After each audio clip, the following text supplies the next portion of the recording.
बिस्मिल्लाहिर्रहमानिर्रहीम, अस्सलाम वालेकुम। क्रिकेट इस कौम के लिए खेल से बहुत कुछ बढ़कर है। क्रिकेट एक ऐसा मामला है कि जिस पर ये सारी कौम साथ खुश होती है, साथ उदास होती है। और फिर उसमें अगर नौजवानों की क्रिकेट हो, फिर उसमें अगर मद्दे मुकाबिल भारत हो, हम इतने जज्बाती और बेवकूफ़ी की बातें तो नहीं करते जो वो करते हैं कि जनाब जैसे कोई हक़ और बातिल का मार्का हो। वो अलग बात है कि मार के हक़ और बातिल में उनका जो अंजाम होता है वो तो आपने देख ही लिया। लेकिन बहरहाल ये तो है बात कि भारत के साथ जब कोई मुकाबला हो तो वो इसका एक अलग ही फिर लेवल होता है। अंडर 19 एशिया कप था और अभी इसका आगाज़ हुआ है 12 दिसंबर से, यानी कुछ दिनों पहले ही आगाज़ हुआ। यूएई में खेला गया। 8 टीमें, 2 ग्रुप्स में, यानी कि 4 टीमें। पाकिस्तान इंडिया का एक मैच हुआ, उसमें इंडिया ने पाकिस्तान को हराया। इंडिया को उसमें फेवरेट करार दिया जा रहा था। किस्सा मुख्तसर है कि फ़ाइनल तक पाकिस्तान और इंडिया दोनों पहुँचे। पाकिस्तान ने इस टूर्नामेंट की जो फेवरेट यानी हर मैदान में जो है वो पड़ोसियों का जो है ना वो भरम जोम टूट रहा है। पहले उनको उस मैदान में भी लगता था, जंग के मैदान में भी, कि हम इलाके के थानेदार हैं तो हम तो ये भी कर लेंगे, ये भी कर लेंगे। वो सारे का सारा ही बड़ा गर्क हो गया। तो यहाँ भी जिनको फेवरेट्स करार दिया जा रहा था वो हारे, और ऐसे वैसे नहीं आ रहे। 191 रन के भारी मार्जिन से यूएई के मैदान में अंडर 19 एशिया कप ने पाकिस्तान ने इंडिया को शिकस्त दी। ये अंडर 19 एशिया कप के फाइनल में आज तक कोई भी टीम इतने ज़्यादा रन से नहीं हारी है जितना ये पाकिस्तान ने इंडिया को हराया, यानी कि 191 के मार्जिन से। पहले बैटिंग पाकिस्तान ने की, 8 विकेटों पे 347 रन बनाए, 347 रन, जिसमें से एक अकेले हमारे जो ओपनर है समी मिन्हास, उन्होंने 172 रन बनाए। अंडर 19 एशिया कप के फाइनल में आज तक किसी भी एक अकेले खिलाड़ी ने 172 रन नहीं बनाए। पाकिस्तान के एक खिलाड़ी ने 172 रन बनाए और जवाब में इंडिया की पूरी टीम ने 156 रन बनाए। 172 वर्सेस 156, ये एक खिलाड़ी ने हमारे 172 बनाए थे। और बहरहाल पाकिस्तान को अल्हम्दुलिल्लाह अंडर 19 एशिया कप में भारत के खिलाफ कामयाबी नसीब हुई। Something that is great to witness. Sarfaraz is happy, so is the chairman, so is the sports staff and all the boys.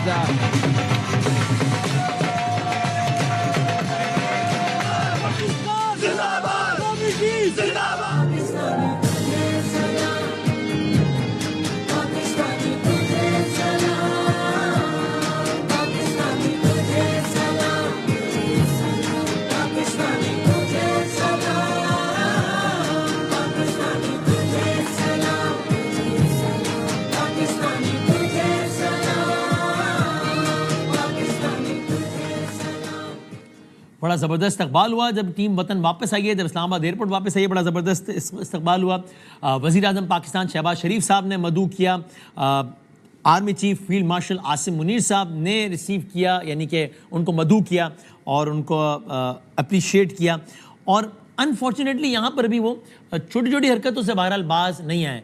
आपने देखा था कि इससे पहले जब पाकिस्तान और इंडिया मध्य मुकाबले हुए थे, जिसमें इंडिया ने पाकिस्तान को हराया, तो इंडिया बहुत अच्छा खेला था। इंडिया ने अच्छा, यानी हम वो जज्बाती बेवकूफ़ाना बातें करने वाले तो नहीं है ना। तो जहाँ वो अच्छा खेलेंगे वहाँ हमारा इतना बड़ा दिल है, इतना ज़र्फ़ है कि हम अप्रिशिएट करेंगे। और इतनी तमीज़ भी है कि अपनी टीम पर तनकीद करेंगे, लेकिन तमीज़ तहजीब के दामन में, उनकी तरफ पागल नहीं हो जाएंगे बिल्कुल।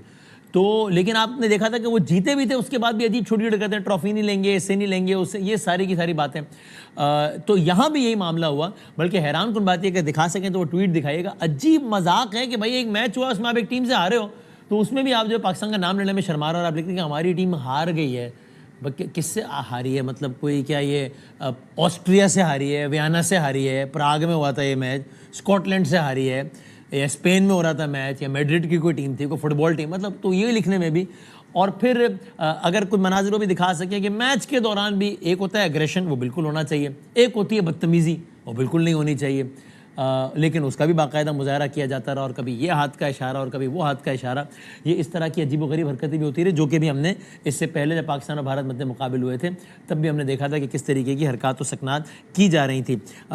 आप बल्कि देखिए भी कि ख़ुद हमारे कप्तान सरफराज ने भी इंडियन खिलाड़ियों की वो जो कुछ बदतमीज़ी थी, ज़ाहिर है वो तो अपने ओहदे की वजह से मजबूर है सरफराज साहब कि वो इतना खुल के बात नहीं कर सकते, लेकिन उन्होंने क्या कहा ये आप देखिएगा। मैं प्लेयर तो जरूर खेला हूँ इंडिया के अगेंस्ट, लेकिन उस इंडियन टीम के अगेंस्ट खेला था जो कि क्रिकेट समझते हैं। आई थिंक मैं जब मेरा ये इत्तेफाक हुआ कि बाहर बैठ के मैंने देखा, तो आई थिंक जो उनका बिहेवियर था वो गेम के हवाले से बिल्कुल अच्छा नहीं था, और जो जेस्चर उनके प्लेयर ने किया आई थिंक वो बहुत गैर मुनासिब था। मैंने अपने प्लेयर्स को ये बोला कि हमने सेलिब्रेट करना है, लेकिन तरीके से करना है। जैसे वो कर रहे हैं हमने वैसे नहीं करना, क्योंकि हमने एक स्पोर्ट्समैन स्पिरिट दिखानी है और एक अच्छे फॉर्मेट पे हमने गेम खेलना है। तो वही वजह थी जिसकी वजह से मैंने अपने बॉयज को बोला है कि हमने काम रहना है और अपनी टीम को बैक करना है। वो जो कर रहे हैं वो उनका अपना फेल है, वो उनको करने दो। इसको कहते हैं तमीज़, इसको कहते हैं तहजीब, इसको कहते हैं डिसेंसी, इसको कहते हैं आजिज़ी। कि वो जीतने के बाद भी वो ये कह रहे हैं कि हाँ हमें सेलिब्रेट करना था, एक तरीके से करना था, वो जो कर रहे थे उनका अपना फेल है। वहाँ अजीब मामला है, यानी वहाँ आप बदतमीज़ी करके उसको उसके प्राइड भी लेते हैं कि आप कहते हैं कि हमने तो देखो हाथ नहीं मिलाया, देखो वो हाथ मिलाया, तुमने हाथ नहीं मिलाया। तो भाई ये कोई शर्म की बात है, ये कोई फ़ख्र की बात थोड़ी है कि आप यानी क्या मतलब चौक पे खड़े रह के 4 गालियाँ दे के आपको देखो मैंने गाली दी।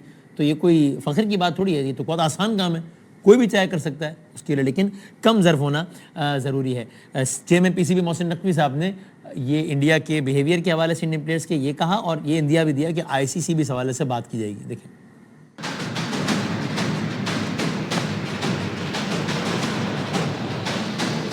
सियासत और क्रिकेट को अलग-अलग रखना चाहिए। अब जिस तरीके से उन्होंने बिहेव किया, हमारे प्लेयर्स का सब्र का लेवल था कि उन्होंने कहीं पे कोई ऐसा रिएक्ट नहीं किया, लेकिन वो बार-बार करते रहे। ऐसी चीज़ें हुई, आईसीसी को इन्फॉर्म कर रहे हैं, उसके बारे में क्रेडिट हम अपनी टीम को जाएंगे कि ये सिर्फ खेल पे फोकस रखा है इन्होंने कल, और अल्लाह ताला ने उसी के बदले हमें जीत दी। इसमें से बहुत सारे प्लेयर फ्यूचर में पाकिस्तान टीम का हिस्सा बनेंगे। और वज़ीर आज़म पाकिस्तान शहबाज शरीफ साहब ने आज खिलाड़ियों से मिले और उन्हें अप्रिशिएट भी किया, इनामात का ऐलान भी किया और ज़रा इस मौके पे बिनियानुल मरसूस को भी याद किया इस अंदाज में। 24 करोड़ आवाम के दिल जीते हैं, कौम का सर फख्र से बुलंद किया है। समीर मनाज कहाँ है? भरपूर क्लैपिंग मोहसिन नकवी की शबाना रोज काविश मेहनत राज साहब की कंट्रीब्यूशन है। मुबारकबाद पेश करता हूँ। मुखालिफ को आपने वो शिकस्त दी है वो सोच भी नहीं सकता था। जंग हुई हिंदुस्तान के साथ, बिनियानुल मरसूस फतह अल्लाह ताला ने पाकिस्तान को दी थी, अपने उसी मुखालिफ के खिलाफ जीता है। बहुत बड़ी पाकिस्तान को इज्जत मिली, फतह मिली। और वो बच्चे के लिए 1 करोड़ रुपए का कैश का इनाम करता हूँ। और वहाँ वही उनके मीडिया में उनकी टीम पर एक तूफान बदतमीज़ी बरपा है। वो चूँकि मतलब तनकीद करना तो नहीं आती है, कोई ज़र्फ़ होता है, कोई तमीज़ तहज़ीब वो तो आती नहीं है। तो देखें वहाँ पे वो, लेकिन खैर इस पर हैरत इसलिए नहीं होनी चाहिए कि वही वाली बात है कि वो मीडिया जो लाहौर में बंदरगाह पैदा कर देता है और कराची में हमले करवा देता है और शहबाज शरीफ साहब से इस्तीफ़ा करवा देता है और पता नहीं आर्मी चीफ को सैक करवा देता है, तो वो तो फिर ये तो कुछ भी नहीं है। तो वो देखें क्या क्या कर रहे थे वो। A second sun in the sky. इन निकम्मों ने अंडर 19 फाइनल में करवा दिया बंटाधार। पाकिस्तान के सामने आपको शर्मनाक हार का सामना करना पड़ा। वन साइडेड चितरौल, वन साइडेड विक्ट्री।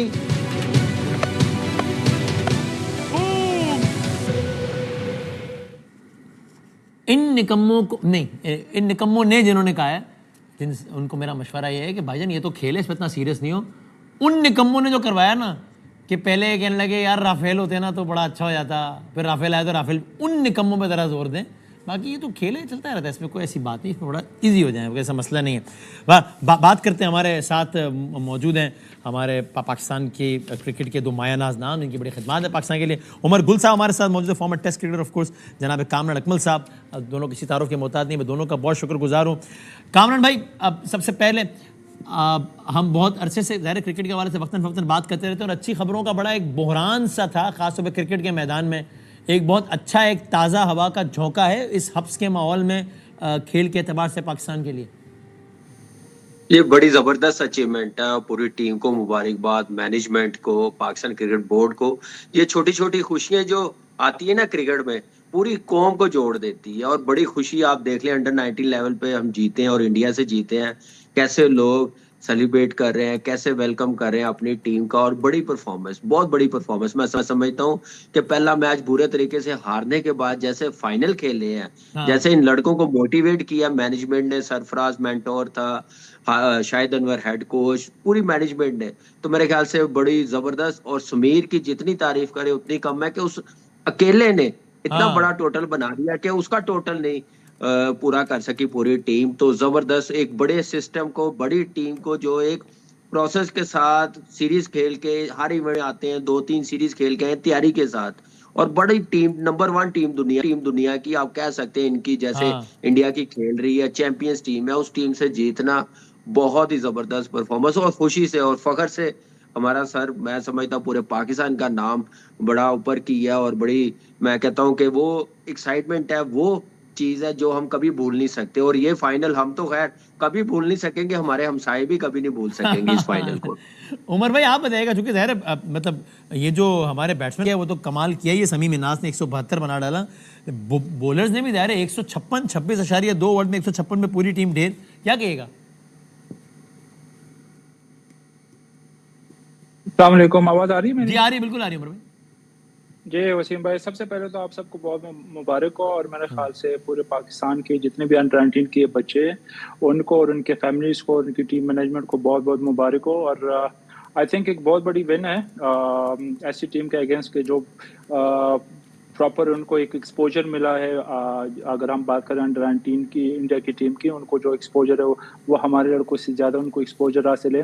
हाँ। लेकिन जिस तरह के हमारे बैटर्स ने और फिर उसके बाद जो बॉलर ने जिस तरह परफॉर्म किया, तो मेरे ख्याल से क्रेडिट जाता है तमाम टीम को। ये एक आप कह सकते हैं कि एक टीम एफर्ट थी, और क्रेडिट जाता है इन लड़कों के साथ जो पिछले 3-4 महीनों से जो प्लेयर डेवलपमेंट प्रोग्राम में जो कैंप्स उनके लगे हुए थे, जितने भी इनके लोकल कोचेस थे, शायद अनवर था, अजहर अली, स्पेशली अजहर अली का नाम मैं लेना चाहता हूँ। जी सही बात है, अजहर अली साहब उसके साथ सही बात, मेहनत की है। बाकी राव, जुहैब वगैरह जितने भी ये हमारे जो डोमेस्टिक के जो कोचेस थे, बड़ी मेहनत की है, और वो जो मेहनत इन लड़कों ने की है तो उसका सिला कल उनको मिले।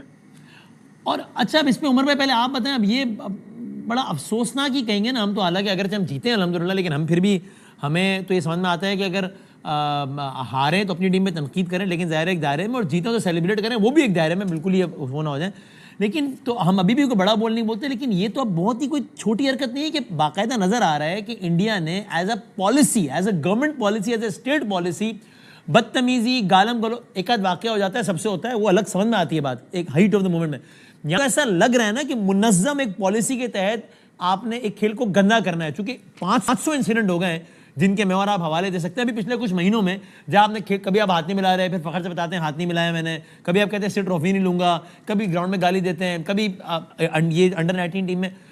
तो इसका मतलब ये, अच्छा अगर इस समय को सब साथ रहे मेरे प्लीज़, तो हमने गुजारिश की है सरफराज भाई से, उनका गला बहुत बैठा हुआ है, तो कह रहे थे भाई मैं बात नहीं कर सकता, लेकिन मैंने कहा भाई आप इस वक्त 2 मिनट दे दें हमें, तो हम सब बड़े शुक्रगुजार होंगे आपके, चूँकि उन्होंने कमाल किया है, अल्लाह ताला ने माशाल्लाह इतनी इज्जत दी उनको दोबारा। ज़ाहिर सरफराज भाई की क़यादत में पहले पाकिस्तान ने बहुत सारे एजाज़ात, और अब ये एजाज़, तो सरफराज भाई हमारे साथ हैं। अस्सलाम वालेकुम। अस्सलाम वालेकुम वसीम भाई, कैसे हैं आप? ठीक हैं, खैरियत से हैं? वालेकुम सलाम, बिल्कुल ठीक ठाक, आप खैरियत से हैं सरफराज भाई? ठीक ठाक हैं जी वसीम भाई, अल्लाह का शुक्र है, बस जरा आवाज़ बैठ गई है थोड़ी सी। आवाज़ बैठ गई, लेकिन कौम का जज्बा आपने दोबारा खड़ा कर दिया, जज्बा जवान कर दिया है। क्या कहेंगे? ये तो अनबिलीवेबल काम हो गया, मतलब यानी इन टाइमिंग्स में इस टीम के खिलाफ इस तरह से कामयाबी, यानी इससे अच्छा क्या हो सकता था इस वक्त? नहीं वसीम भाई, देखें इसमें मैं समझता हूँ कि इन बच्चों की बड़ी मेहनत है। हाँ। और ये बच्चों बहुत जबरदस्त बच्चे हैं, और एक पाकिस्तान को बड़े अच्छा टैलेंटेड प्लेयर ऑफ पूल मिला है, जो कि आगे जाके पाकिस्तान के लिए बहुत अच्छा कर सकता है। और इसमें जो हमारे मैनेजमेंट है, चूंकि ये लोग पिछले 5 महीने से इनका कैंप लगा हुआ था, अजहर अली, शाहिद अनवर साहब, जितना कोचिंग स्टाफ है, ये सब इनके साथ काम कर रहा था, राउफ खान अंजुम, ये तमाम लोग इनके साथ काम कर रहे थे। मैंने कोशिश की कि इनको आके जेल किया, और जो इनको कोशिश ये बोली कि जो आपका पोटेंशियल है उसके मुताबिक आप लोग खेलो। तो आई थिंक ये लड़कों की एफर्ट है, और अल्लाह ताला का शुक्र है कि अल्लाह ताला ने इन बच्चों को इज्जत दी। बिल्कुल, मुझे वो दिन याद आ रहा है थोड़े दिनों पहले जब आपने 4 संभाला, तो उस दिन हमारी बात हुई थी बहुत तफसीली, और बल्कि मैं आपके साथ कह भी रहा था कि मुझे अफसोस है, आपने कहा था मुझसे कि आप आए इस कैम्प में, आए बच्चों से मिलें, वो नहीं आ सका, मैं वो उसको अफसोस है, लेकिन अब तक कमाल माशाल्लाह हो गया। आपकी आवाज़ थोड़ा बैठ गई, लेकिन पड़ोसियों की आवाज़ भी निकल नहीं रही है, तो वहाँ भी अजीब मामला हो गया है। तो लेकिन आप ये बताएं, जब आप फाइनल में उतरे, चूँकि एक मैच हम हार गए थे और बुरा आ रहे थे, तो ज़रा उस वक्त आप जब फाइनल में उतरे थे, तब आपको अंदाजा था कि इतना वन साइडेड निकल जाएगा मैच? अल्हम्दुलिल्लाह देखिए जी सरफराज है हमारे साथ? जी वसीम भाई आवाज आ जी रही जी, है? अब आ रही। जी वसीम भाई देखिए, अंदाजा तो नहीं था कि ऐसा वन साइडेड गेम होगा, क्योंकि फर्स्ट सेमीफाइनल जो है हमने एक अच्छी टीम के अगेंस्ट जीता था, बांग्लादेश, जो कि अपने ग्रुप में टॉप में थी।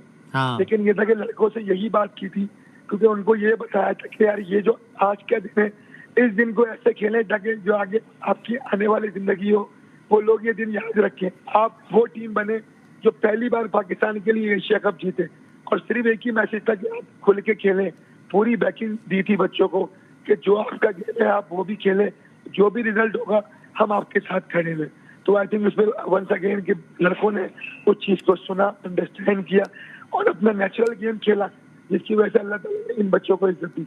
और मैं ज़्यादा टाइम नहीं लूँगा, छुट्टी एक आध बात और, चूंकि मुझे अंदाजा है आपकी गले में बड़ी खस्तगी है। वो आप पाकिस्तान की कौम यानी आपने तो बिल्कुल चैंपियंस ट्रॉफी वाला माहौल याद आ रहा था मुझे, वो सब याद दिला दिया आपने, जिस तरीके से लोग रिसीव कर रहे थे और सारा कुछ। तो आप इस मौके पे पाकिस्तानी कौम जो इस वक्त देख रही है, क्या कहिएगा?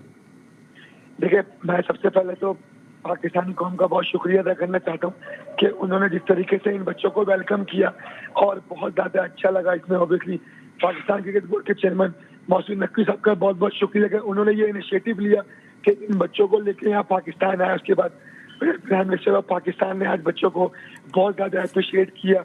उसके अलावा चीफ ऑफ आर्मी स्टाफ ने इन बच्चों को बुलाया, और आई थिंक ये बहुत मोटिवेशन है इन बच्चों के लिए कि जो इनके आगे आने वाला इवेंट है, तो मुझे देखिए इन बच्चों को बड़ा बूस्टअप मिलेगा। और मैं अपनी पाकिस्तानी कौम से ये रिक्वेस्ट करूंगा कि आपने हमेशा क्रिकेट को सपोर्ट किया है और आने वाले वक्तों में भी क्रिकेट को और ज़्यादा सपोर्ट करें।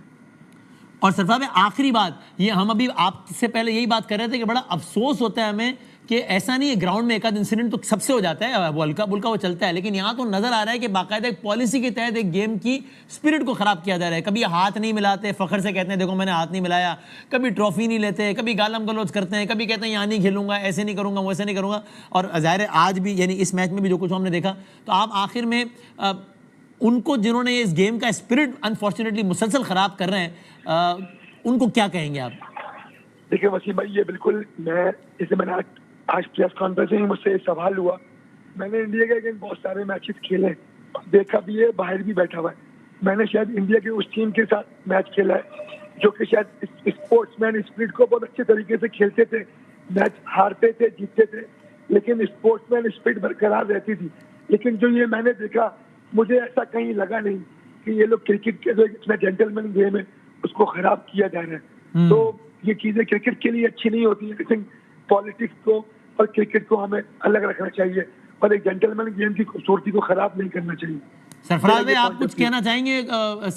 ये कामरान भाई, आपको सरफराज भाई अगर कहना चाहें आखिर में, और उमर भाई आप अगर कुछ कहना, मुबारकबाद देना चाहें तो। नहीं जी, बहुत बहुत मुबारक हो सरफराज और पूरी टीम को मुबारकबाद। हमने तो कहा पाकिस्तान के पूरे पाकिस्तान में बड़ी खुशी की बात है कि बहुत बड़ी अचीवमेंट है, चाहे किसी भी लेवल पे वो कोई टूर्नामेंट जीते, फिर इंडिया से जीते तो पूरी कौम बड़ी खुश होती है और इकट्ठी हो जाती है। तो वो मोमेंट लाने के लिए आपकी टीम का और आपकी मैनेजमेंट का आपका बड़ा शुक्रिया। उमर भाई, आप कहना चाहेंगे कुछ सरफराज भाई से आखिर में?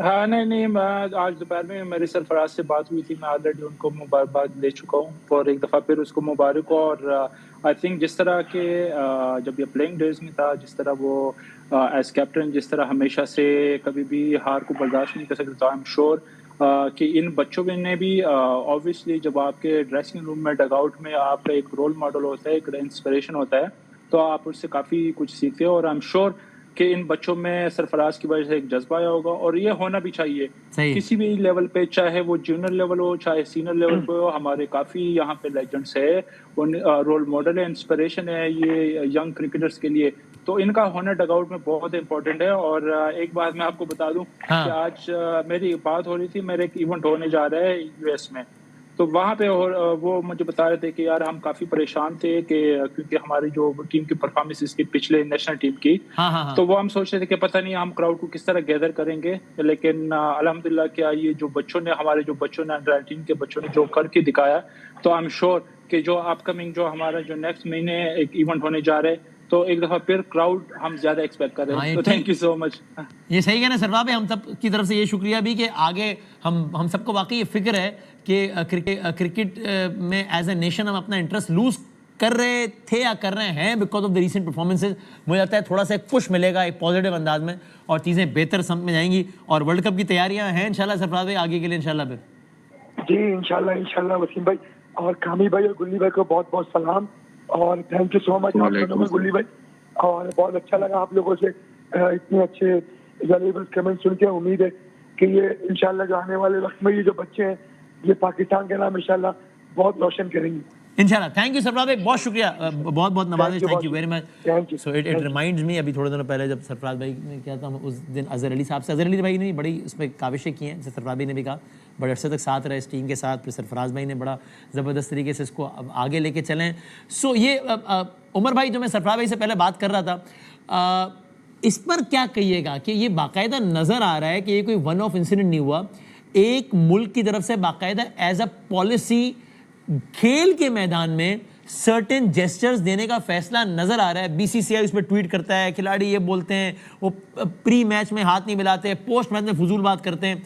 ये तो पूरा एक गेम गंदा हो रहा है ना, जो कि एक जेंटलमैन गेम कहा जाता है। उमर भाई देखिए, इसमें कोई शक नहीं है कि इसमें टोटली जो इंडिया की जो पॉलिटिक्स है वो बिल्कुल इन्वॉल्व है। बीसीसीआई कभी भी नहीं चाहेगा कि उनके प्लेयर्स पाकिस्तानी प्लेयर के साथ हाथ ना मिलाए। जो पिछले जो एशिया कप जो T20 हुआ है उसमें जो इंसिडेंट हुआ है, हाँ। उसमें प्लेयर्स कभी भी नहीं चाहते, जिस तरह सरफराज ने कहा कि हमने काफ़ी दफ़ा हम अगेंस्ट इंडिया खेले भी है और कभी हमने इस तरह की इंसिडेंट नहीं देखे। तो इट्स मीन्स कि ये टोटली जो डायरेक्शन है, जो डिक्टेट कर रहा है वो इंडियन गवर्नमेंट बीसीसीआई को कर रहा है और हाँ। वो फिर अपने जो मैसेजेस है गवर्नमेंट के वो प्लेयर्स के थ्रू पास ऑन कर रहा है। तो ये तो मेरे ख्याल से बिल्कुल भी स्पिरिट ऑफ द गेम की टोटली अगेंस्ट है। और ये सिर्फ हम नहीं कर रहे, पूरा वर्ल्ड ये कह रहे हैं, जितने क्रिकेट वर्ल्ड है या जो क्रिकेट फैंस है वो ये बातें कर रहे हैं कि इस तरह की चीज़ें नहीं होनी चाहिए। पॉलिटिक्स को क्रिकेट में बिल्कुल भी इन्वॉल्व नहीं होना चाहिए और स्पिरिट ऑफ द गेम है ये कि शेक हैंड करे, आप अपने ओपोनेंट की जो परफॉर्मेंसेज है उसको प्रेज करें। ऑल्दो आईसीसी के लॉ में ये नहीं है कि आप हैंड शेक करें, लेकिन फिर भी जेंटलमैन गेम है, स्पिरिट ऑफ द गेम यही शो करता है कि आप जाके आपके जो अपोनेंट है उनके जो अच्छी परफॉर्मेंसेज है उसको प्रेज करें, उनके साथ अच्छी तरीके से आप मिले और इवन ऑन द फील्ड जो आपके अंपायर्स है या जो मैच ऑफिशियल है सबके साथ आपका कॉन्टेक्ट सही होना चाहिए।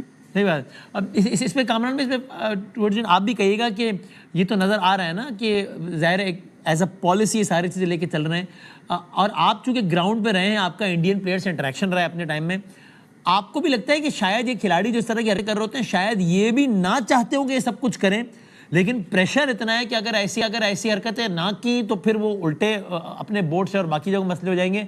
सो they are actually in a way forced to behave like this.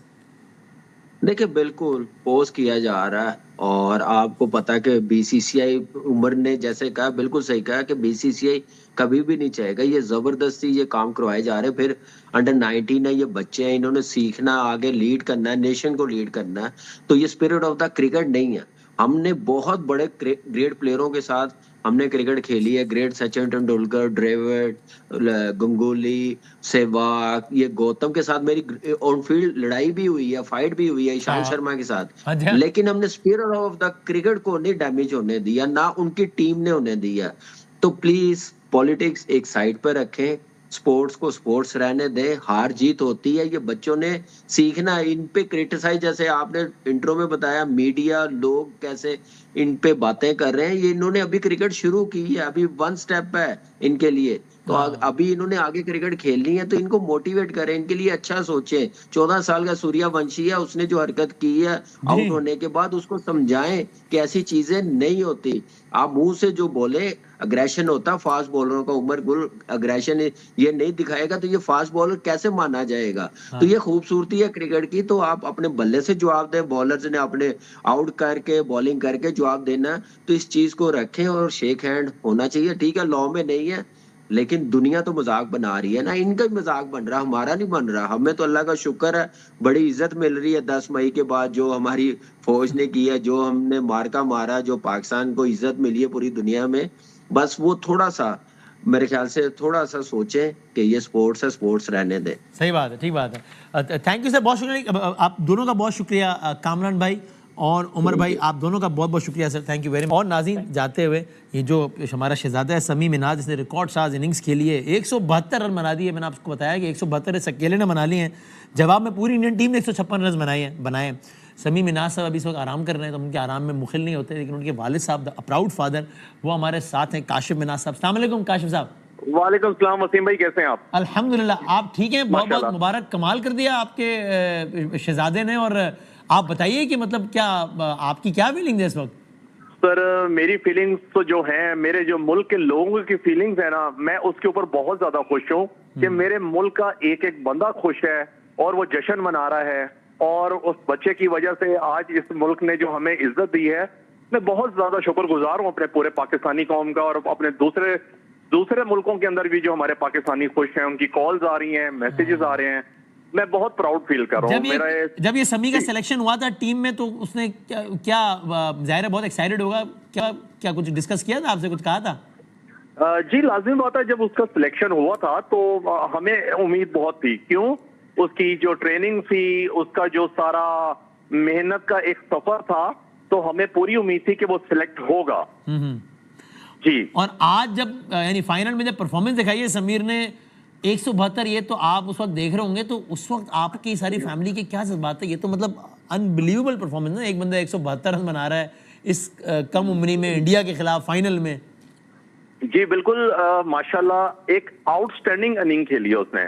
मतलब इस इनिंग को एक सारी जिंदगी की यादगार इनिंग हम कह सकते हैं कि उसने अपने सबसे बड़े दुश्मन के खिलाफ ये पंजा आजमाई की और उनको चारों खाने चित कर दिए उसने।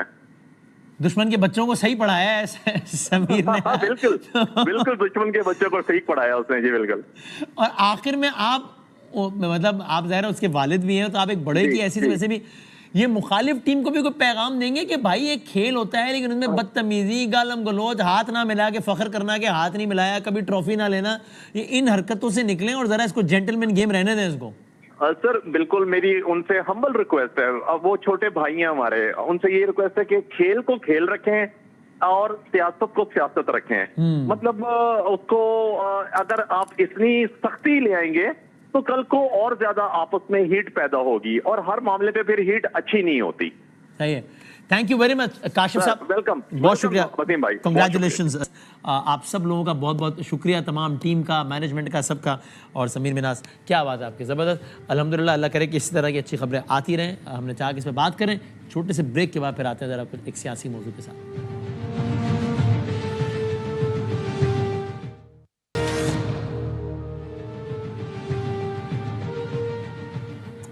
खुश आमदेद। 2-3 हवालों से इस सेगमेंट में बात करनी है। एक तो ओवर द वीकेंड ये हुआ है कि इमरान खान साहब को मज़ीद सज़ाएँ हो गई हैं, बाकी रहनुमा को मज़ीद सज़ाएँ हो गई हैं। एक कौमी कॉन्फ्रेंस हुई है, तहरीक तहफ़्फ़ुज़ आईन पाकिस्तान के प्लेटफॉर्म से उसका एलामिया आया कि 8 फरवरी को पैदा हड़ताल करेंगे। अब यह है कि PTI की, एक तो पहला सवाल PTI की, और ये सवाल खड़े करने की माकूल वजूहात हैं, कुछ वो भी अर्ज़ करते हैं, अपनी पॉलिसी क्या है? जब गंडापुर साहब को रवाना किया गया घर और सोहेल आफरीदी साहब को मसनद में बैठाया गया, तो एक तासुर ये था कि लाया इसलिए गया कि गंडापुर साहब स्ट्रीट मूवमेंट नहीं कर रहे उस अंदाज से 26 नवंबर की तरह, बैठ गए, कर ही नहीं रहे कुछ। तो अब आ गए सोहेल आफरीदी साहब और बस अब जो है वो करेंगे। ये तासुर इसलिए भी था कि यानी इतना ज़्यादा था कि हम जब PTI के दोस्तों से ही बात करते थे सोहेल आफरीदी साहब के आने के बाद, तो वो कहते थे अगले कुछ दिनों में, नवंबर का महीना था ना, अगले कुछ दिनों में हम आ रहे हैं दोबारा इस्लामाबाद 26 नवंबर की तरह, अक्टूबर का आखिरी दिन थे गालिबन।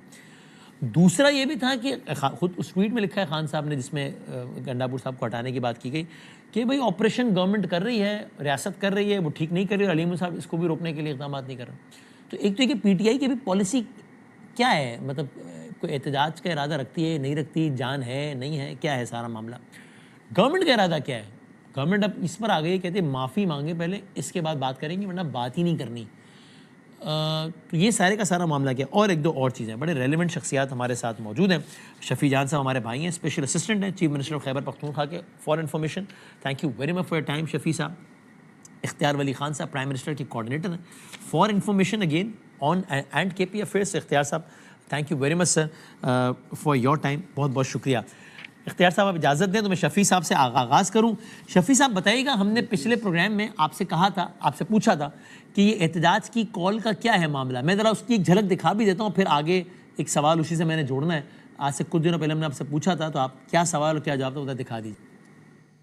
देखिए, जहाँ तक एहतजाज की बात है वो तो पार्टी डिसीजन करेगी, और इस वक्त सूबे खैबर पख्तूनख्वा के सदर जुनैद अकबर खान साहब हैं। जो तहरीक की जिम्मेदारी है वो खान साहब ने अचकज़ई साहब को और राजा अलामा नासिर साहब को दी हुई है। जो भी तहरीक के हवाले से वो ऐलान करेंगे, और जुनैद अकबर साहब की मशावरत से तहरीक इंसाफ उसको बैक करेगी, सूबाई हुकूमत उसको बैक करेगी, और आप देखेंगे जो भी डेट फाइनल होगी तो सोहेल आफरीदी साहब की क़यादत में लाखों लोग जो है वो खैबर पख्तूनख्वा से निकलेंगे। सही, लेकिन शफी साहब, अब दो चीज़ें हुई हैं। एक तो खान साहब ने ट्वीट कर दिया इसके बाद, अभी पिछले दिनों जब सज़ा हुई, अभी 2-3 दिन पहले 20 दिसंबर को, आज 22 है ना, सोहेल आफरीदी को पैगाम सोहेल आफरीदी को पैगाम देता हूँ कि स्ट्रीट मूवमेंट की तैयारी पकड़ें। और प्रिसाइसली अलीमा खान साहबा ने इस बारे में क्या कहा वो भी ज़रा सुन लीजिएगा। इमरान खान ने स्ट्रीट मूवमेंट का केपी से, उन्होंने कहा केपी से उसको कह दो तैयारी पकड़े, ये उनके अल्फाज थे। सोहेल को कहो तैयारी पकड़े, सड़कों पे आ जाओ। सो शफी साहब, इसका मतलब अब ये हुआ कि अब वो बात पुरानी हो गई कि अचकज़ई साहब और वो जो आपने पूरी बात की थी कि ये हुक्म करें तो हम निकलेंगे। अब खान साहब ने खुद, जिस तरह जब गंडापुर साहब थे तो उनसे तवक्को की जाती थी कि भाई आप निकलें, आप सीएम हैं, आप चीफ एग्जीक्यूटिव हैं, आपके मशीनी, आप निकले और आए इस्लामाबाद की तरफ। अब इमरान खान साहब इस तरह की तवक्को सोहेल आफरीदी साहब से कर रहे हैं कि वही ये काम करे भी और वही इसका इनिशिएटिव भी लें। दैट्स करेक्ट शफी साहब? सबसे पहले बदामी साहब आपका शुक्रिया सर। आप बिल्कुल खान साहब का मैसेज जो है वो सोहेल आफरीदी साहब तक पहुंच चुका है स्ट्रीट मूवमेंट के हवाले से, और हम इसकी तैयारी भी कर रहे हैं। और आपने देखा होगा कि पिछले दिनों भी सोहेल आफरीदी साहब बाहर निकले, कुछ लोगों से मिले। कल आईएसएफ के लोगों को बुलाया गया, उनसे मिले, स्ट्रीट मूवमेंट की तैयारी के बारे में बात हुई।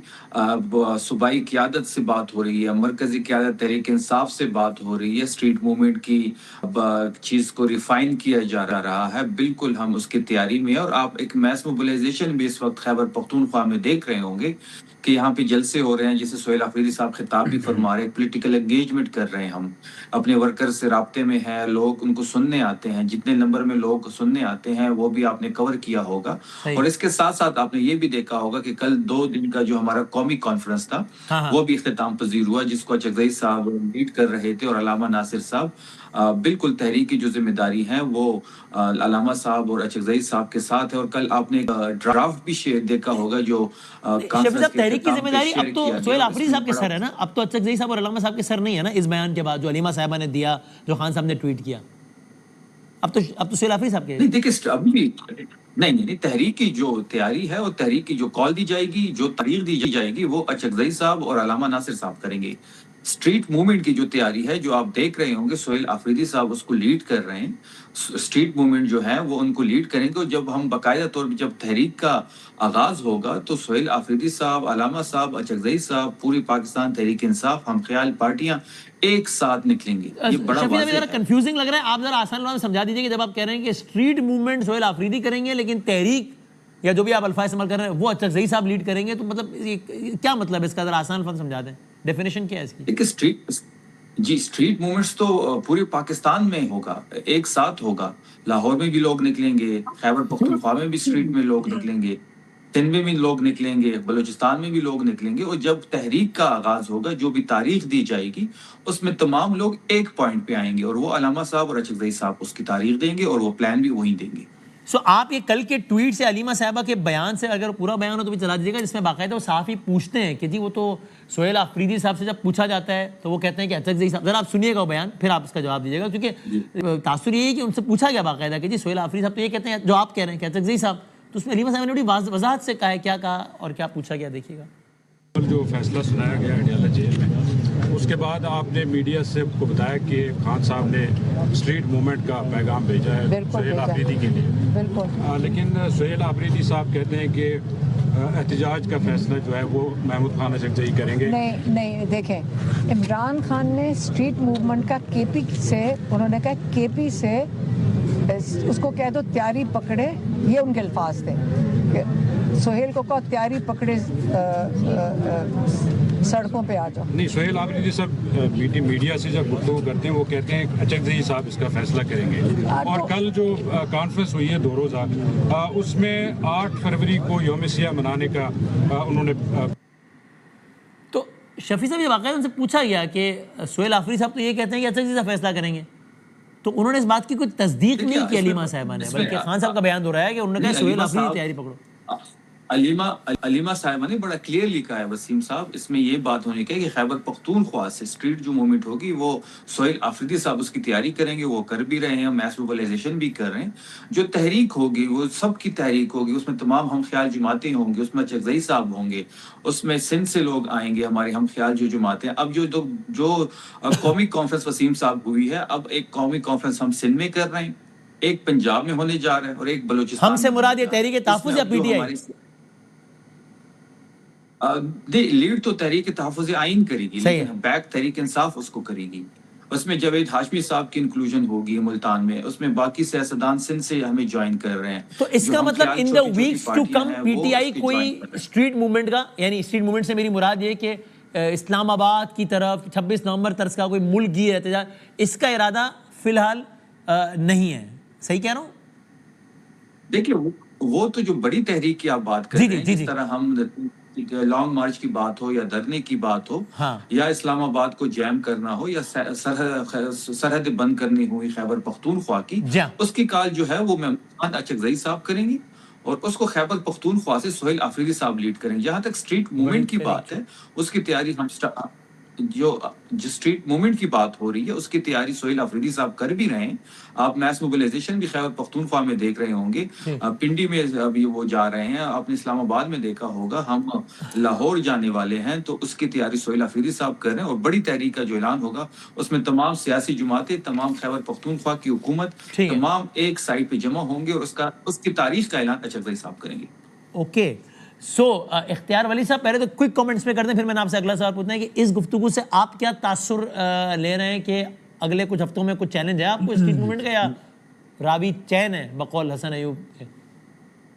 बिस्मिल्लाहिर्रहमानिर्रहीम, बहुत शुक्रिया वसीम बादामी साहब। Sir, nothing will happen like this. अच्छा, gone are the days, gone are the days. क्या जब खलील खान फाख्ता उड़ाया करते थे, पता नहीं क्या वो दिन चले गए? जब फाख्ता उड़ाया करते थे वो जमाने रुस गए, वो खत्म हो गए, ऐसी बात कोई नहीं है।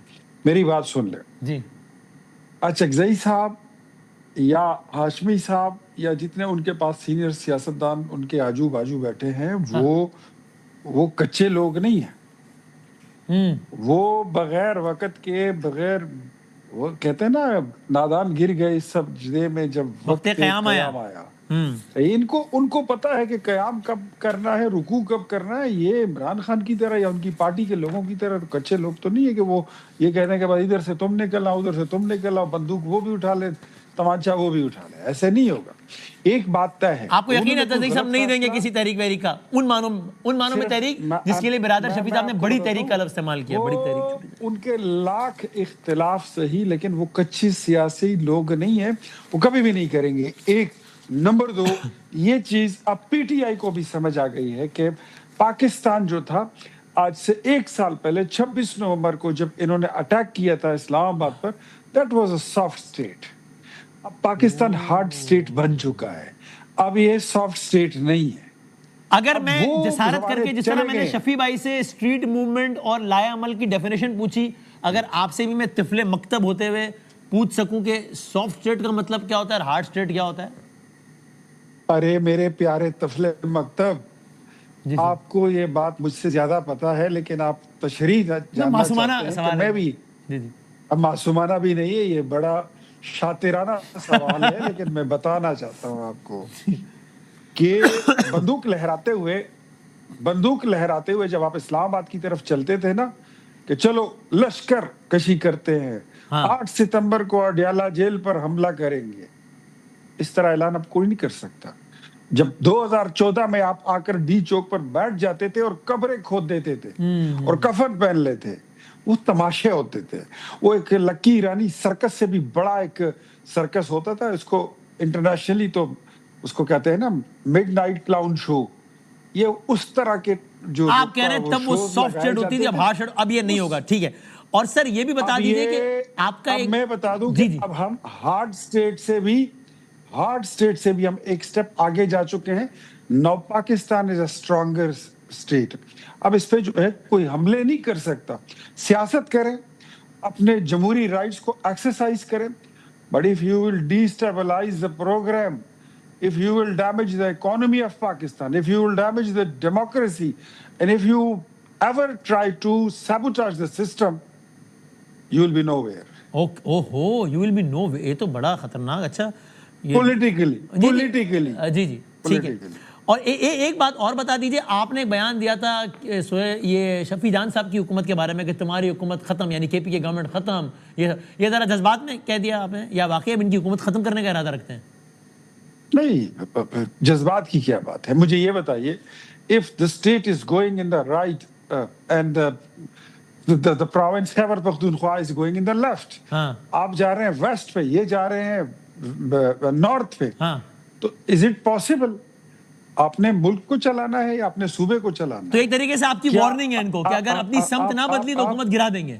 अगर देखिए, there should be a difference between the state policies and your party politics. अगर आप स्टेट की पॉलिसीज के साथ नहीं चलेंगे और आप अपनी सियासत की खातिर स्टेट पॉलिसीज को वायलेट करेंगे, तो फिर तो आपकी हुकूमत गिरा दी जाएगी। Is that what you are saying in easiest words, possible words? यार, हुकूमत गिरा दी जाएगी या उठा दी जाएगी या आधी हो जाएगी या जो भी होगा, वो तो बात की बात है, लेकिन फिर जो सिस्टम आप चलाना चाहते हैं, वो जो चला रहे हैं, वो फिर नहीं चलेगा। वो नहीं चलेगा, ठीक है। शफी साहब, एक तो आपने लहजे में, अल्फाज में एक वाज़ेह फ़र्क देख रहे हैं। वो कह रहे हैं पिछला 26 नवंबर जब आए थे तब सॉफ्ट स्टेट था, अब हार्ड स्टेट है, बल्कि वो हार्ड से भी एक लम्हा आगे चले गए। स्ट्रॉन्गर का वर्ड उन्होंने इसके लिए इस्तेमाल किया गया। If you want to respond to this, दूसरा ये भी बताइए, क्या जो इख्तियार साहब कह रहे हैं वो बात इसलिए भी ठीक नहीं लग रही कि एक टाइम था कि गंडापुर साहब का ज़माना था, 1-2 ड्रोन अटैक्स हो गए तो इतना शोर और सारा कुछ हुआ, और खुद खान साहब ने जब हटाया भी गंडापुर साहब को तो लिखा गया इन वॉट एवर वर्ड्स कि ऑपरेशन हो रहा है और आप तो फैसिलिटेट कर रहे हैं, आप रोक नहीं रहे। यहाँ तो सोहेल आफरीदी साहब के पीटीआई की अपनी प्रेस रिलीज के मुताबिक, या तो आप निगेट करें कि गलत है नंबर, वरना गुज़िश्ता 2 महीनों के दौरान कम से कम 20 से ज़्यादा ड्रोन हमले हो चुके हैं। तो वो तो ये काम तो और आगे बढ़ गया और आप नहीं कर पा रहे कुछ, तो इख्तियार साहब कह रहे हैं वो ठीक हुआ ना फिर? देखिए, पहली बात यह कि जो आपने इख्तियार साहब से सवाल किया कि हुकूमत खत्म, उनका एक वीडियो क्लिप भी आया था। जी हाँ, मैंने उसी बुनियाद पर सवाल किया था। हाँ। जी, वसीम साहब, ये बड़ी क्लियर बात है कि हुकूमत हमें कोई खैरात में नहीं मिली कि एक नॉन इलेक्टेड बंदा उठ के मोबाइल पकड़ के वीडियो रिकॉर्ड करेगा कि हुकूमत खत्म। हम कोई मांगे तांगी वाली हुकूमत तो नहीं है, हम तो लोगों के वोट से आए हुए हैं, इनकी तरह बिसाखियों पे तो नहीं है, 17 सीटों पे हुकूमत बनाई हुई है। ये इनकी हुकूमत के खिलाफ हम ये बात कर सकते हैं, ये हमारी हुकूमत के खिलाफ ऐसी बात नहीं कर सकते। दूसरी बात ये कहते हैं कि जी नादान गिर गए सजदे में, बिल्कुल नादान गिर गए सजदे में। 8 फरवरी को नवाज शरीफ जब वक्त क़याम आया तो सजदे में गिर गए। अगर वो 8 फरवरी को जिस मैंडेट पे उन्होंने डाका डाला हुआ है और वो इनकार कर देते कि मैं हार गए हूँ, मैं अपनी सीट हार गए हूँ, मरियम नवाज साहिबा अपनी सीट हार गए हैं, तो हमें इखलाकी तौर पे इस मैंडेट पे डाका नहीं डालना चाहिए। इमरान खान साहब जीत गए हैं तो ये तहरीक इंसाफ को हुकूमत हवाले कर देनी चाहिए। लेकिन ये उसी टाइम नादान गिर गए सजदे में, और आपको पता है किसके लिए गिरे थे वो भी आपको पता है। और जो हार्ड स्टेट से कह रहे हैं कि जी हार्ड स्टेट एक और स्ट्रॉन्ग स्टेट बन गई है, तो हार्ड स्टेट के सामने ये ऐसे लेटे हुए हैं कि इन पे अगर वो सख्त सर्दी में ठंडा पानी भी डाला जाए ना तो ये नहीं उठेंगे। तो इनकी हैसियत। चलो ये तो जवाब दे। अब जरा ये बताइए सर, मैं पूछ रहा हूँ कि आप कह रहे हैं पिछले 2 महीनों में 20 से ज्यादा ड्रोन हमले हुए हैं, तो इसमें आप आपने क्या किया? देखिए, अली अमीन साहब के जमाने में 1-2 हो गए थे तो तूफान कर दिया था, खान साहब ने हटा दिया उनको। देखिए, खैबर पख्तूनख्वा की हुकूमत जो है, इस तरह कुछ दिन पहले भी एक बयानिया बनाया गया हमारे खिलाफ कि हमने कोई मिलिट्री ऑपरेशन के लिए इजाजत दे दी है। हाँ। और कुछ वीडियोस भी आपने देखी होंगी कि लोग नकल मकानी कर रहे थे, तो वो सारी जो बयानिया बिल्ड करने की कोशिश की गई वो सारा झूठ पे मबनी था। खैबर पख्तूनख्वा की हुकूमत ने किसी किस्म की मिलिट्री ऑपरेशन की ना इजाजत दी है, ना कैबिनेट में ऐसी कोई चीज डिस्कस हुई है, ना बंद कमरों के फैसले हम मानेंगे। सोहेल आफरीदी साहब का जो डे 1 से स्टांस था रिगार्डिंग मिलिट्री ऑपरेशन और खैबर पख्तूनख्वा में, वो आज तक कायम है। जहां तक ड्रोन हमलों का सवाल है तो इस पे एहतजाज भी रिकॉर्ड हो रहा है और रिकॉर्ड किया भी जाएगा। पिछले 2 महीनों में 20 हुए ये शफी साहब? मेरे पास नंबर्स नहीं है, मैं इनको कंफर्म करके आपको बता दूंगा। राइट नाउ मेरे पास नंबर। बाकायदा आपके सेक्रेटरी इत्तलात वकास साहब ने ये नंबर जारी किया, तो ठीक ही होगा ना? मुझे नहीं अंदाजा इस चीज का कि उन्होंने अगर ये नंबर फिगर जारी की हैं तो उनके पास डेटा कहां से आया है। आप डिप्टी सेक्रेटरी इत्तलात नहीं है शफी साहब? ये जब प्रेस रिलीज आती है तो एक सर्कुलेट नहीं होती आपकी नजर से? नहीं, मुझसे ना किसी ने शेयर की है और ना ही मुझसे किसी ने कंसर्न किया है सवाल। But is talking about Khyber Pakhtunkhwa, जहां आपकी हुकूमत है, जिसके आप रिप्रेजेंटेटिव हैं। नहीं, मैं इसका नंबर जो है मैं आपके साथ शेयर कर भी लूंगा। राइट नाउ मेरे पास नंबर नहीं है। मेरा जो कहने का बट सर वो मकसद जो ये सॉरी है- बात काट रहा हूँ, शफी साहब मेरा एक साथ जवाब दीजिएगा। वो जो कहते हैं ना कि जनाब आप लोग इन अ वे फैसिलिटेट कर रहे हैं, वो इसलिए कि क्या पिछली कैबिनेट मीटिंग में तो बाकायदा आपने इस ये ऑपरेशन या ड्रोन के नतीजे में नकल मकानी जो मुमकिन होगी उसका बाकायदा जायजा नहीं लिया है कि इस तरह करना है, इस तरह करना है, तो लिया है तो फिर नहीं, एक तरीके ये झूठ पे मबनी है। मैं खुद मौजूद था कैबिनेट मीटिंग में, मैं कैबिनेट का उसके हिस्सा हूं। एजेंडा में नहीं था सुहेल ये शफी साहब? बिल्कुल नहीं था, बिल्कुल नहीं था। एजेंडा मैं आपके साथ अभी शेयर कर देता हूं। ऐसी किसी किस्म की कोई भी कार्रवाई ना सपोर्ट की जाएगी, ना खैबर पख्तूनख्वा की हुकूमत, ना सुहेल अफरीदी, और ना ही कैबिनेट को इसी किस्म की कार्रवाई की इजाजत देगा, और ना ही किसी किस्म की ऐसी शफी भाई कार्रवाई ये को देखिए 14 नवंबर 2025 की जो आपकी कैबिनेट थी, title of cabinet agenda item मैं पढ़ रहा हूं, quote unquote, assistance to the families to be displaced from Tira Khyber tribal district as a result of intelligence based targeted operation presented by Secretary Relief Rehabilitation and Settlement। ये मैं agenda पढ़ रहा हूं। नहीं, ये बका खेल के बारे में बात हुई थी, ये तीरा का नहीं था। ये लिखा हुआ है एजेंडा, या तो आप उस मीटिंग के मिनट्स पब्लिक कर दें तो क्लियर हो जाएगा कि इसमें डिस्कस हुआ है या नहीं। मैं मिनट्स उसकी पब्लिक कर दूंगा। ये जो ज़रब अज़ब के रिजल्ट में जो बका खेल के मकाम पे लोग बैठे हुए, जो वफाक ने हमसे वादा किया था कि हर साल आपको 17 अरब रुपए देंगे, लेकिन पिछले 3 साल से 1 रुपया भी हमें नहीं मिला। ये उसका एजेंडा था। लिखा है इंटेलिजेंस बेस्ड टारगेटेड ऑपरेशन, और इख्तिलाफ भी है। वफाकी हुकूमत कहती है इंटेलिजेंस बेस्ड टारगेटेड ऑपरेशन है। आपकी पब्लिक पोजीशनिंग है कि नहीं ये तो आप बंदे मार रहे हैं, लेकिन कैबिनेट के एजेंडे में ये जुमले लिखे हैं। नहीं, क्या ये इसलिए आप पर इल्जाम लग रहा है कि फैसिलिटेट कर रहे हैं। जी सर, ये कौन सा कैबिनेट है? डेट ऑफ मीटिंग 14 नवंबर 2025। मैं चेक कर रहा हूं, मैं आपको भेज रहा हूं। ऐसी कोई चीज डिस्कस नहीं। आप भेजिएगा प्लीज, बताइएगा, ठीक है। एंड सर इख्तियार वली साहब, आपने एक बयान ये भी दिया था प्रेस कॉन्फ्रेंस करके कि हम सोच रहे हैं बानी पीटीआई को अडियाला से मुंतकिल कर। अभी तो सोच ही रहे हैं, कोई सोच किसी मरहले पे पहुंची है? एक कदम आगे एक कदम पीछे हटी है वो सोच? बस थोड़ा सा आप जैसे दोस्तों के साथ मशवरा बाकी रह गया है। अच्छा वैसे भाई, काम उस पे खतरनाक जो है काम है। हम बहुत जैसे सारा- छोटे लोगों को तो साइड पर ही रखे हैं इख्तियार साहब, क्योंकि आप तो पहले जहां फिर जाने जाना हो गए। पहले सॉफ्ट फिर हार्ड और फिर स्ट्रॉन्ग स्टेट हो गए। हमें डर ही लगता है अब तो भाई। इनफैक्ट वहां पर जो अडियाला में अडियाला रोड पर जो लोग रहते हैं ना, हाँ, उन लोगों की तकलीफ को मलहूज़े खातिर रखते हुए जो बच्चे स्कूल चले जाते हैं उनका वापस घरों को पहुंचना मुश्किल हो जाता है। जो एम्बुलेंसेस वहां से गुजरती हैं वो रोड पे फंस जाती हैं। मस्जिद तक आने जाने में लोगों के बड़े मसाइल बन जाते हैं। तो ये मामला अब जो है इसको ज्यादा देर इस तरह जाने नहीं दिया जा सकता। एक बात मैं आपको बता देता हूँ कि जहां तक ये ऑपरेशन वगैरह की बात है, ये इनकार नहीं करेंगे, ना ये इनकार कर सकते हैं। जहां पर ऑपरेशन जरूर, जहां पर ऑपरेशन होगा वो हो जाएगा। आपने जो कैबिनेट की बात की है, शफी साहब जो है ना, शफी साहब ने अपनी बात जी मैं बात करता हूं। जी इख्तियार साहब, आप कंप्लीट कीजिए, मैं करता हूं।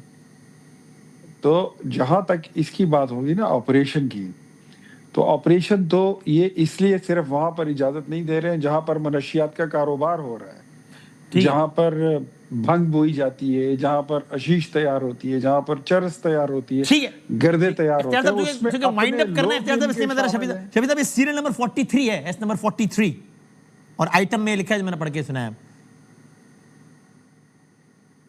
नहीं, मेरे पास हाँ बिल्कुल 43 में है ही मेरे पास है ना, तो आप पढ़िए क्या है ये। Assistance to the families to be displaced from Tira Khyber tribal district as a result। ये हमारी गवर्नमेंट से पहले हुआ था। There you go। ये पहली कैबिनेट थी सोहेल आफरीदी साहब की, और ये सोहेल आफरीदी साहब के आने से पहले वहां पे कुछ लोग डिस्प्लेस हुए थे, ये उसके बारे में थी। और ये एजेंडा जो था ये हमारी पहली कैबिनेट थी। अच्छा, आप कह रहे हैं कि अली अमीन साहब के टाइम पे जो हुआ था उसका आपने जायजा लिया था? जी, ये पहली कैबिनेट थी 14 नवंबर को। चलो अब ये पूछेंगे अली अमीन साहब से। ठीक है सर इख्तियार साहब, मैं माफ़ी चाहता हूँ, वक्त ज़रा कम दिया है, ये आपको गुस्सा ना आ जाए तो कि मैं ज़रा बहुत मोहतात हो गया हूँ, लेकिन आपकी बात आ गई मुफस्सिल और जामे। तो बहुत शुक्रिया इख्तियार साहब, थैंक यू वेरी मच, सबका बहुत बहुत शुक्रिया। ज़िंदगी सेहत रही तो कल मिलते हैं इंशाल्लाह। हाफ़िज़।